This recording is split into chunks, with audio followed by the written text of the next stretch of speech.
Assalamualaikum warahmatullahi wabarakatuh. Alhamdulillah, alhamdulillahilladzi hadana lihadza wa ma kunna linahtadiya laula an hadanallah. Wassalatu wassalamu ala khairi khalqihi Muhammad sayyidina Rasulullah. Alhamdulillah, pada pertemuan kali ini kita akan membahas tentang toharoh dan pirantinya.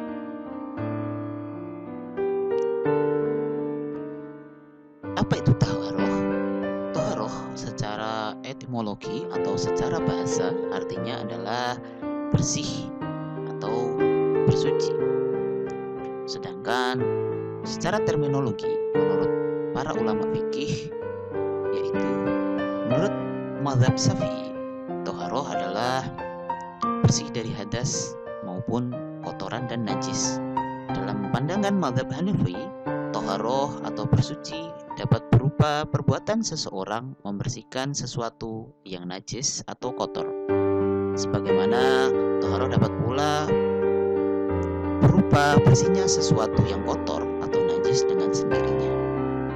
Sedangkan menurut mazhab Maliki, taharoh adalah sifat maknawi yang memungkinkan orang yang disifati boleh mengerjakan sholat dengan mengenakan pakaian yang dikenakannya, serta tempat di mana sholat tersebut dikerjakan.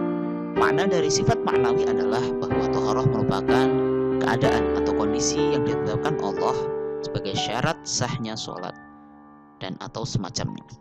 Manakala sifat tersebut terdapat pada tempat yang akan digunakan untuk sholat, maka seseorang boleh melaksanakan sholat di tempat tersebut.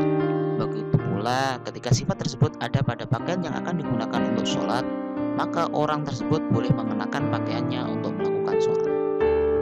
Sifat seperti ini merupakan perkara maknawi, bukan perkara yang dapat diindra atau dilihat. Sebagai lawan taharoh dalam makna seperti ini adalah najis dan hadas. Najis sendiri merupakan sifat maknawi yang mengharuskan orang yang disifatinya terlarang melakukan sholat, baik dengan pakaian ataupun tempat di mana sholat tersebut dikerjakan. Sementara hadas adalah sifat maknawi yang mengharuskan orang yang disifatinya terlarang melakukan sholat.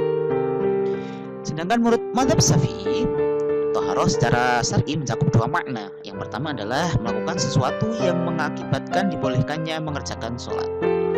Sesuatu di sini berupa wudu, mandi, tayamum, serta membersihkan kotoran atau najis, atau perbuatan dalam makna serta bentuk yang sama dengan wudu dan mandi. Misalnya tadi melakukan tayamum, mandi sunnah, ataupun berwudu saat masih dalam keadaan suci. Penjelasan dari definisi ini bahwa membasuh air pada wajah dan anggota badan lain dengan niat berwudu dapat dikatakan sebagai taharoh. Jadi taharoh merupakan tindakan seseorang. Kemudian yang kedua, makna yang kedua yaitu taharoh adalah menghilangkan hadas atau membersihkan kotoran atau sesuatu dalam pengertian serta bentuk yang sama dengan hal itu, seperti tayamum, mandi, sunnah, dan macamnya. Di sini taharoh diartikan sebagai sifat maknawi yang berdampak pada munculnya suatu perbuatan. Jika hadas dapat dihilangkan dengan wudu atau mandi, jika itu adalah hadas besar, di mana arti menghilangkan atau dihilangkan didasarkan pada perbuatan seseorang. Sedangkan najis atau kotoran dapat dihilangkan dengan cara menyiramnya. Ini adalah makna taharoh yang dimaksud. Adapun makna taharoh yang pertama sebagai suatu perbuatan, tidak lain merupakan makna kiasan. Kemudian yang ketiga ada mazhab Hambali. Menurut mazhab Hambali, taharoh secara syar'i adalah menghilangkan hadas atau semacamnya, membersihkan najis atau menghilangkan hukumnya. Maksud dari menghilangkan hadas yang pertama adalah menghilangkan segala sifat yang menghalangi dapat dilaksanakannya sholat atau sejenisnya. Sebab hadas merupakan semacam sifat maknawi yang melekat pada seluruh anggota badan ataupun sebagian. Jadi taharoh berarti mengangkat sifat tersebut.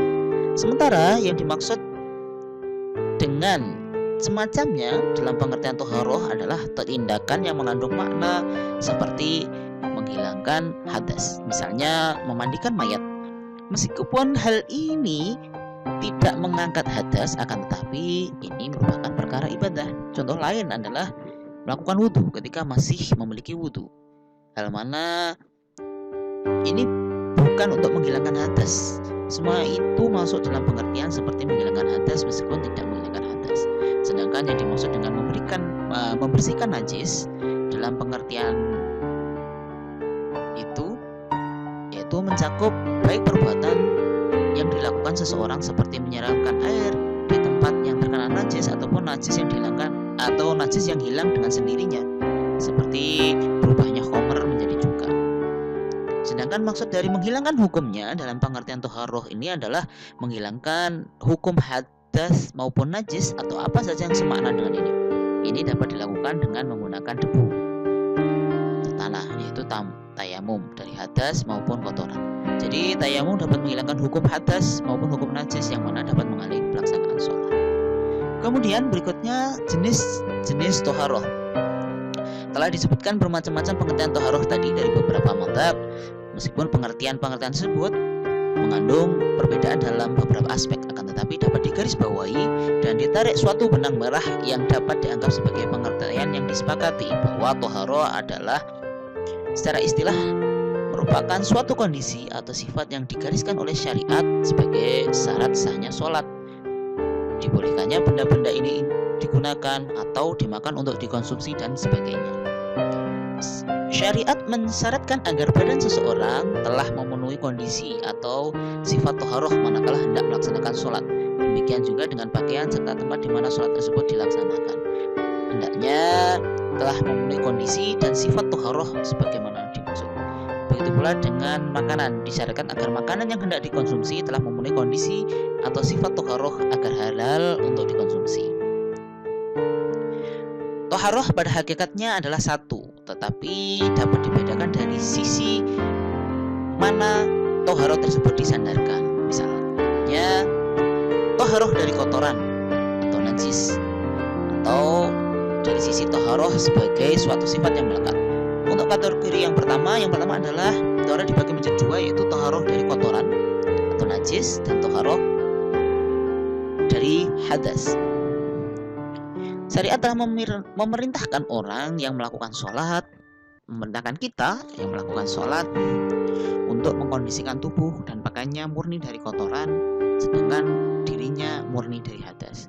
Di sini toharoh merupakan perkara yang mengikat dan wajib dipenuhi. Dari sudut inilah toharoh dibagi menjadi dua. Sementara najis adalah sesuatu yang kotor dari sudut pandang syariat, seperti darah dan urin dan sejenisnya. Toharoh dari najis atau kotoran sebagaimana toharoh dalam pengertian sebagai sifat yang melekat dapat dibagi juga menjadi dua, yaitu toharoh asliyah adalah toharoh yang berlaku pada benda-benda yang bersifat bersih dan suci secara alami seperti air, debu, besi, mineral, dan lainnya. Benda-benda ini memang secara alami diciptakan sebagai benda yang bersih dan suci. Kemudian sedangkan toharoh aridah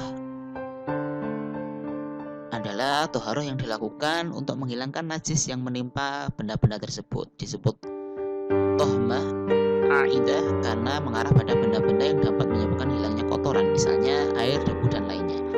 Adapun hadas, ia tidak lain merupakan semacam sifat yang oleh syariat diletakkan pada seluruh badan atau jasmani yang manakala berjunub atau hanya pada sebagian dari anggota badan manakala orang tersebut mengalami hal-hal yang mengharuskannya wudhu, misalnya karena buang air, kencing, dan semacamnya. Untuk jenis yang pertama atau hadas besar tadi, cara mensucikannya adalah melakukan mandi wajib, termasuk dalam kategori ini adalah menstruasi dan nifas. Syariat menganggap kedua hal ini merupakan sifat yang melekat pada badan secara keseluruhan yang menghalangi orang tersebut melakukan sholat atau hal lainnya yang tidak boleh dilakukan saat hadas besar sebelum melakukan mandi besar atau mandi wajib. Sedangkan untuk jenis yang kedua disebut hadas kecil, yang mana cara mensucikannya cukup dengan melakukan wudhu. Sementara tayamum adalah hal yang dapat menggantikan wudhu maupun mandi besar di saat tidak ditemukannya air atau karena tidak kuasa menggunakan air. Itu adalah jenis-jenis toharoh. Dilihat dari sisi disandarkannya dan dari sisi toharoh sebagai suatu sifat yang melekat. Kemudian definisi hadas dan najis. Hadas adalah sesuatu yang menyebabkan seseorang tidak sah melakukan ibadah tertentu seperti sholat. Adapun hadas kecil dapat berupa keluarnya angin melalui lubang dubur, air kencing dan semacamnya. Hadas kecil dapat dihapus dengan berwudu. Adapun hadas besar adalah berupa keadaan junub yang dapat dihilangkan dengan cara melakukan mandi wajib.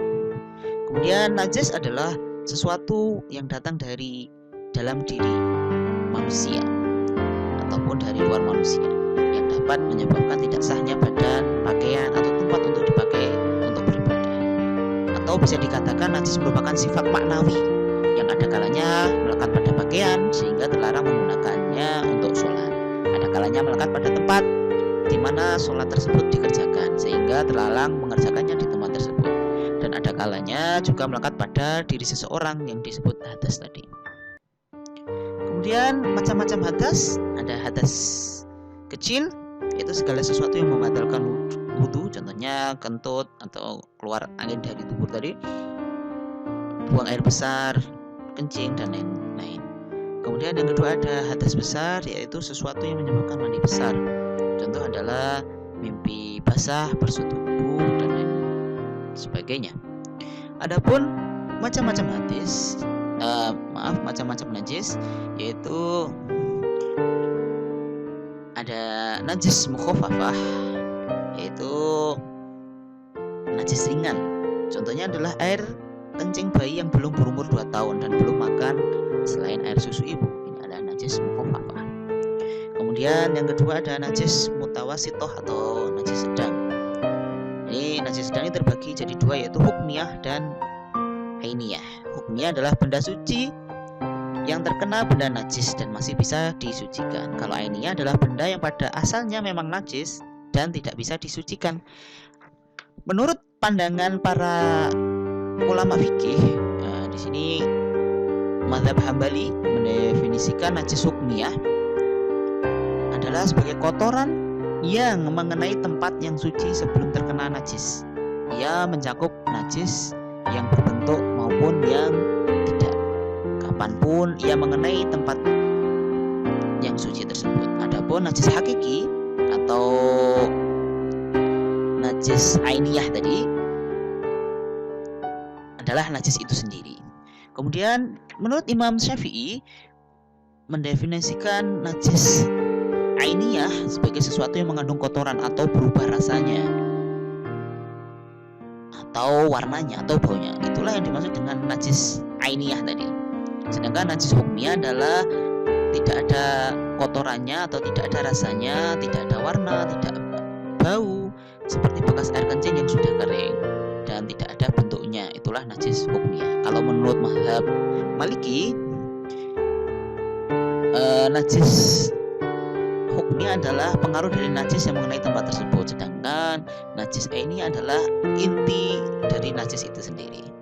Kemudian menurut Imam Hanafi mengatakan bahwa najis hukmiyah adalah hadas kecil dan hadas besar, di mana ia merupakan bentuk syar'i yang menghilangkan kesucian anggota badan atau tubuh semuanya. Sedangkan najis ainiyah atau adalah kotoran, yaitu setiap benda yang kotor menurut syariat. Kemudian yang ketiga ada najis mughaladah atau najis berat, yaitu contohnya adalah air liur atau air kencingnya anjing atau babi dan keturunannya. Kemudian berikutnya pembagian dan jenis air. Yang pertama ada air mutlak. Hukum air mutlak adalah tohirun atau suci dan mensucikan. Dengan kata lain, air mutlak itu suci pada zatnya dan dapat mensucikan benda lain. Ada beberapa macam air yang dikategorikan air mutlak. Yang pertama ada air hujan, salju dan embun, seperti ayat Al-Quran, wa anzalna minas samai ma'an tahura, dan kami turunkan dari langit air yang amat bersih. Kemudian yang kedua macam dari air mutlak yaitu air laut.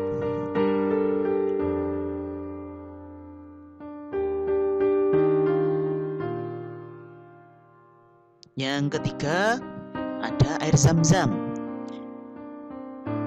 Kemudian yang keempat ada air yang berubah disebabkan lama tergenang. Air ini tidak mengalir atau bercampur dengan sesuatu yang sulit dipisahkan seperti lumut dan dedaunan pohon.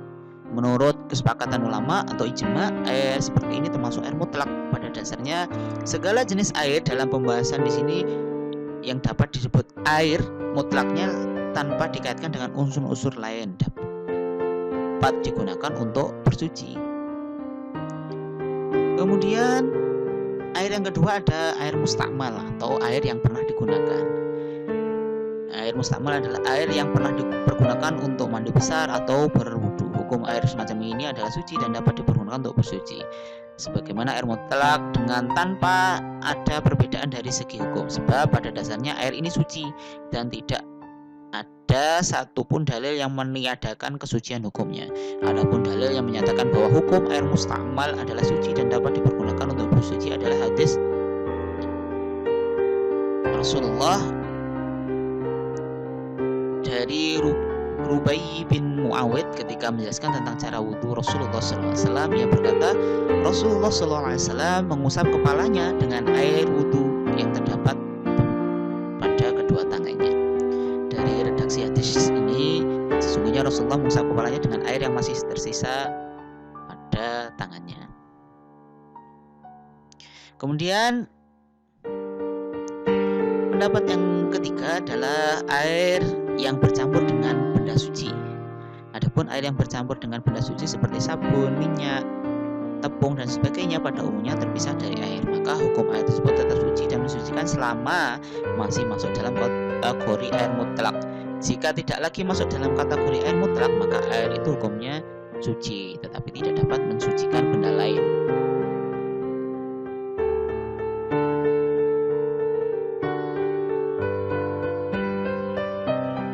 Kemudian yang keempat adalah air yang bercampur najis. Air yang bercampur najis terbagi menjadi dua macam, yaitu yang pertama adalah jika najis yang ada di dalam air itu merubah salah satu dari rasa, warna, atau bau air tersebut. Menurut kesepakatan ulama, air tersebut tidak dapat digunakan untuk bersuci sama sekali. Kemudian yang kedua, air tetap dalam status kemutlakannya jika ketiga sifat yang meliputi rasa, bau, dan warna tidak mengalami perubahan. Hukum air semacam ini adalah suci dan mensucikan baik jumlah air tersebut sedikit maupun banyak.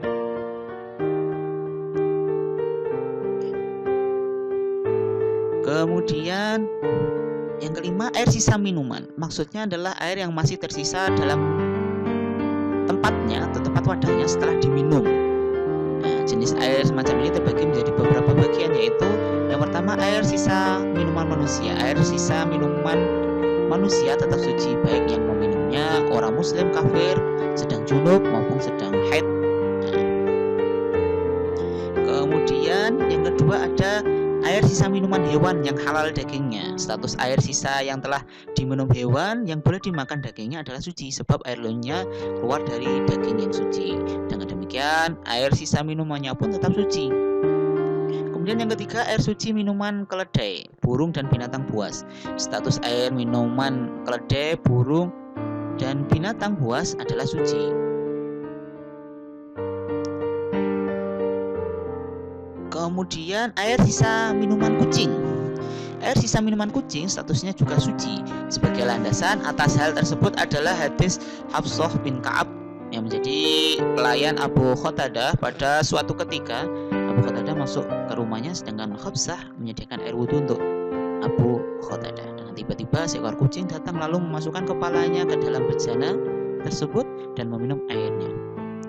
Melihat hal ini, saya hanya tertegun kebingungan. Melihat Hafsah dalam kebingungan, Abu Qatadah menegur, "Apakah kamu merasa heran?" "Saudaraku, benar," jawab Hafsah. Abu Qatadah lantas berkata, "Sesungguhnya Rasulullah bersabda, innaha laisat bi najisin, innaha minat tawafina alaikum wa tawafat." Sesungguhnya ia bukanlah hewan najis atau kucing tadi ya. Ia termasuk hewan jinak yang senantiasa berada di sekelilingmu. Jadi air sisa minuman kucing tetap suci. Yang kelima ada air sisa minuman anjing dan babi. Air sisa minuman anjing dan babi adalah najis dan harus dijauhi. Adapun dalilnya seperti riwayat Imam Bukhari dan Muslim dari Abu Hurairah bahwa Rasulullah SAW bersabda, "Idza syaribal kalba fi ina'i ahadikum falyaghsilhu sab'an. Jika anjing meminum air dalam bejana salah seorang dari kalian, hendaknya ia mencucinya sebanyak 7 kali.